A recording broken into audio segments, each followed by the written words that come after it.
Vamos falar de mercado, porque é uma coisa assim importantíssima. E antes de falar do mercado no Brasil, só trazendo um ponto importante para vocês, que é o seguinte: no aftermarket, o que quer dizer aftermarket, né? É um termo utilizado no mercado financeiro. Depois que o mercado fecha oficialmente, as pessoas podem fazer operações que não contam para esse dia. Como assim não contam para esse dia, Eduardo? Existem muitos contratos que as pessoas fazem, de toda a ordem, que precisam da taxa de fechamento, por exemplo, do câmbio no dia de hoje. As pessoas têm que liquidar um contrato. Elas falam assim, eu vou te pagar o valor em reais equivalente a tantos dólares no dia 18 de dezembro. Quando chega no dia 18 de dezembro, você tem que saber qual é o fechamento. Então, você tem um fechamento oficial, mas depois que o mercado tem o seu fechamento, passa um tempinho e ele abre novamente. E as pessoas podem fazer ali operações. No aftermarket, quer dizer, depois do mercado, o dólar chegou a bater 6,30, tá? E está a 6,29 agora. Então, ele subiu além do que tinha subido ao longo do dia. E aí, antes de falar de Brasil, vamos só trazer um ponto que é importantíssimo, que é o seguinte: hoje, nos Estados Unidos, os mercados tiveram, principalmente os mercados de ações, um dos piores dias dos últimos tempos.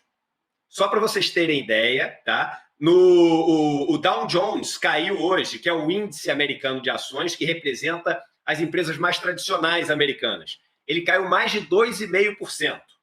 O S&P, que é a das maiores empresas americanas, caiu em torno de 3%. E o Nasdaq, que é o das empresas de tecnologia, caiu mais de 3,5%.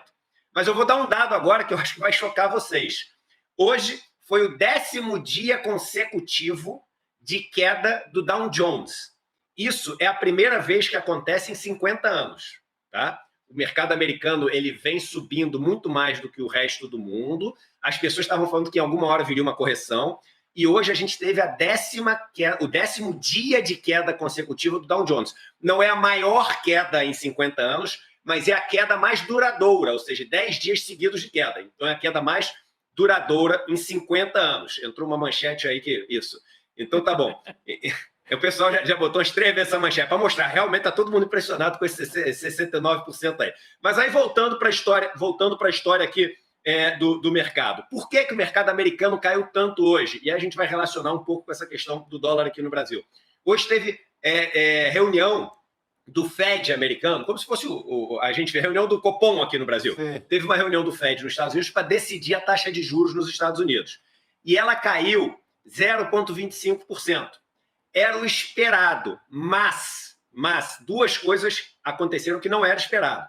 A primeira delas, não foi unânime a decisão, e a presidente do Fed, né, de Cleveland, que você tem vários Feds lá que votam com o presidente do Fed americano e decidem o rumo das taxas de juros e qual vai ser a taxa de juros.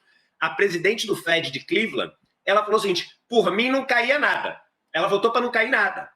Então as pessoas ficaram assim impressionadas, porque como assim votou para não cair nada? E o Fed fez um comunicado dizendo que só espera 2 quedas de juros em todo o ano de 2025, menos do que estava sendo previsto antes. Por quê? Aí ele explicou o motivo. A inflação está se mantendo mais alta do que a gente esperava e a nossa projeção é que ela vai continuar se mantendo mais alta do que a gente esperava. Então a gente não pode cair muito juros, porque como o desemprego está baixo nos Estados Unidos, isso vai pressionar preço e a inflação vai ser alta. Quando os Estados Unidos fica preocupado com isso, né, e com a inflação, e não cai juros como o pessoal estava achando, isso impacta o ritmo de crescimento econômico nos Estados Unidos. Isso impacta o mundo inteiro. E toda vez que a taxa de juros se mantém alta nos Estados Unidos, as pessoas mandam dinheiro dos outros países para os Estados Unidos. Isso faz com que as moedas se desvalorizem em relação ao dólar. Dito isso, o real é a moeda que mais tem se desvalorizado em relação ao dólar. Por que ela mais tem se desvalorizado em relação ao dólar? Aí a gente vem para aquilo que da última vez eu vim aqui no N2 e expliquei, né? O mercado ele entra num ciclo de apostar contra. Quando ele aposta contra, ele faz com que a taxa do dólar ela suba muito. Quando a taxa do dólar sobe, as taxas futuros, a taxa futuro dos juros sobem também, porque você fala, com dólar mais alto você vai ter inflação. Para segurar a inflação você vai ter que subir juros. Na lógica que é a lógica que que funciona aqui no nosso tripé macroeconômico do câmbio flutuante, da taxa de juros e inflation target ali, né, que é a meta de inflação. Então você fala o seguinte, pô, se o dólar subir, a inflação vai subir, se a inflação subir, eu vou ter que subir juros. Só que quando você sobe o juro, você desacelera a economia e faz com que as pessoas investam menos. Quando as pessoas investam menos, as pessoas ficam achando que o Brasil, enfim, vai ter um problema para continuar o seu crescimento necessário para equalizar suas contas, a sua situação fiscal, sai investimento no Brasil, o dólar sobe mais, sobe mais. Aí você começa o ciclo negativo. Tudo piora. E você tem o ciclo virtuoso e vicioso. Isso que a gente está vendo é um ciclo vicioso, onde a piora traz piora que traz piora. Quando o mercado todo aposta na piora, você começa com a especulação. E vamos lembrar um dado importantíssimo, que as pessoas falam muito pouco. Hoje, de cada 10 notícias, matéria da Piauí, da revista Piauí, que, por sinal, é um bom exemplo disso, mas de cada 10 notícias que a gente lê de economia, 8 são de portais, sites ou jornais cujo dono é alguém do mercado financeiro. É um banco ou uma corretora. As pessoas se esquecem disso. Não era assim há 20 anos atrás. É assim hoje. O mercado tinha influência sobre a mídia, mas não era dona da mídia. Então, hoje, o poder de especular se somou ao poder da narrativa, de você criar a notícia que você quiser. E se somou ao poder explosivo das redes sociais, de você criar pânico, de você criar tudo que você quiser. Então, isso está acontecendo. Eu, infelizmente, acertei aquilo que eu falei na última vez que eu vim aqui no N2, que eu falei, olha, a esquerda está minimizando isso, dizendo que isso é só papo da Faria Lima. Eu falei, não, o negócio não é só papo, não. A gente pode estar entrando num movimento que vai se retroalimentar e vai levar a gente para uma situação crucial. Eu falei isso no último N2, tem até corte meu na internet. Aconteceu exatamente o que eu, infelizmente, queria estar errado, mas aconteceu exatamente o que eu tinha falado. Chegamos agora a 6h30. E aí tá todo mundo achando, cara, ferrou, agora vai para 6h50, vai para 7, o Brasil vai quebrar, vão pedir o impeachment do Lula. Não é isso. Não é isso, porque as pessoas se esquecem do princípio básico de para que você faz uma chantagem. Ninguém faz uma chantagem para matar o refém. As pessoas fazem chantagem para negociar. É isso que as pessoas têm que entender. O que vai acontecer agora? A turma da Faria Lima, sabe o que ela está fazendo nesse momento?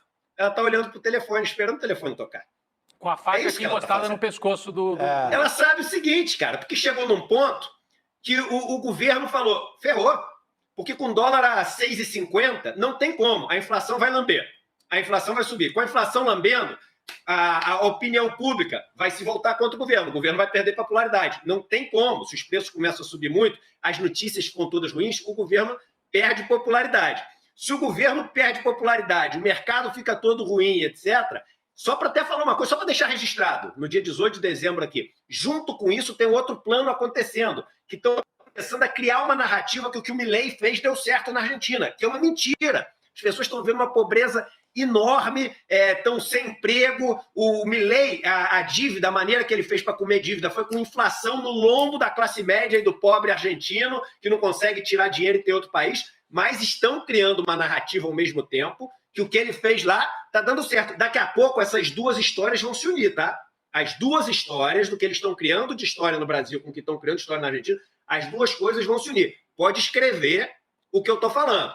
Mas aí o que está acontecendo agora? Nesse momento, a turma da Faria Lima está olhando para o telefone, com um sorrisinho maroto na boca, esperando o governo ligar e falar assim, tá bom, o que você quer?